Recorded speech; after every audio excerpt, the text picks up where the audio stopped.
कि हम दोनों इस तरीके से रिलेशनशिप में आए। और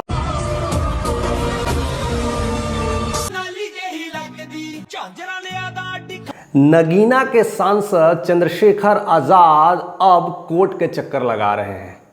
जैसे ही वो बिहार में अग्रेसिव हुए थे, उसके बाद उनकी लंका लगना शुरू हो गई थी। आज सारा खेल समझने की कोशिश कर रहे हैं, क्या उनके बिहार दौरा रास नहीं आया या उनके रासलीला की कहानी की वजह से उनकी स्थितियां खराब होती गई और बद से बदतर हो गई।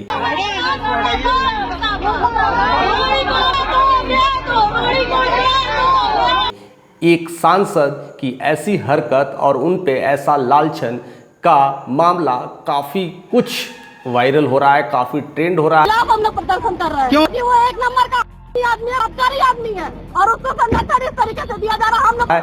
लोग कई बातें कर रहे हैं, कई लोग उनके गुट में आ चुके हैं, कई लोग उनके गुट के विरोध में हैं। ये मामला रोहिणी धावरी ने लगाया है। इंदौर की एक पीएचडी स्कॉलर है, स्विट्जरलैंड में पढ़ाई कर रही है, यानी पीएचडी की पढ़ाई कर रही है।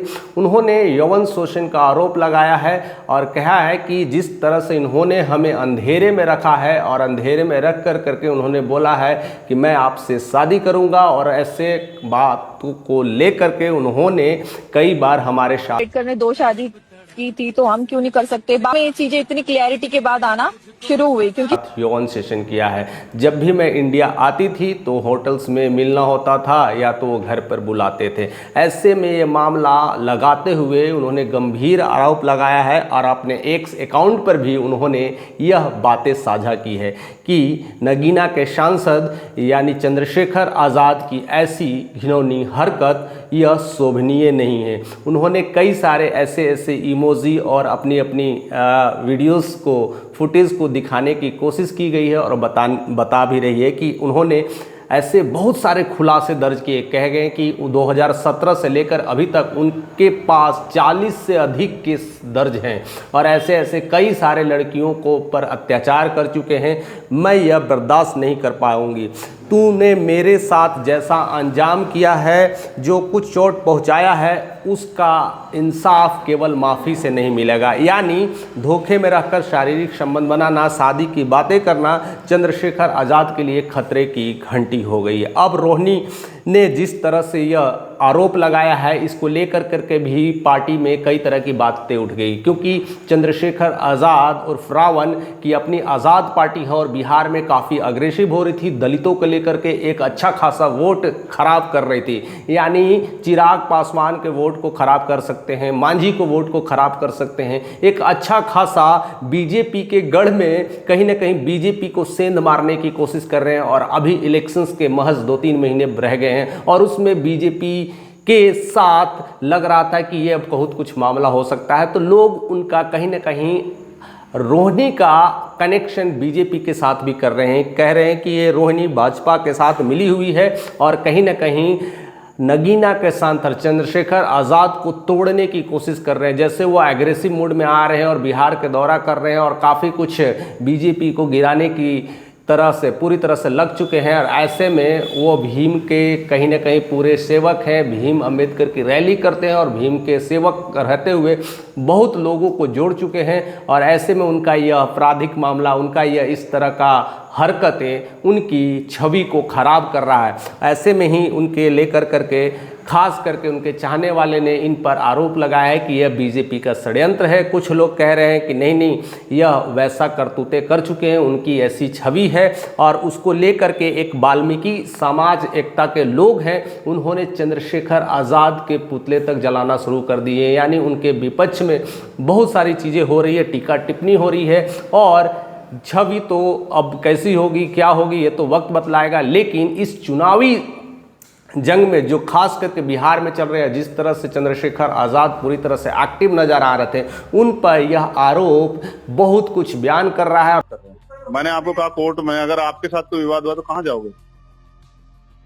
या सोशल मीडिया बहुत कुछ चीज़ें क्लियर होकर के आ रहा है।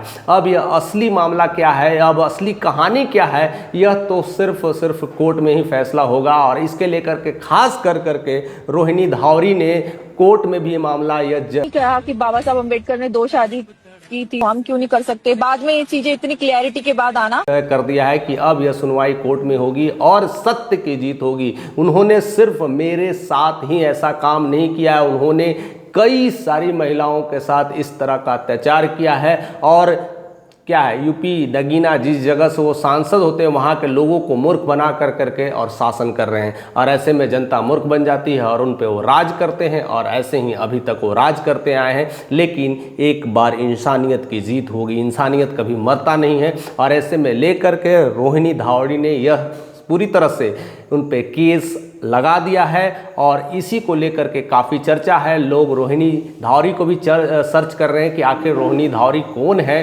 तो मैं फ़िलहाल बता दूं कि वह अभी स्विट्ज़रलैंड से पीएचडी कर रही है, स्कॉलरशिप से लेकर के कर रही है। वह इंदौर की एक लड़की है और एक सिंपल साधारण परिवार की लड़की है। उनके पिता हॉस्पिटल में एक सिंपल कार्यकारिणी है और ज़्यादा कुछ नहीं है।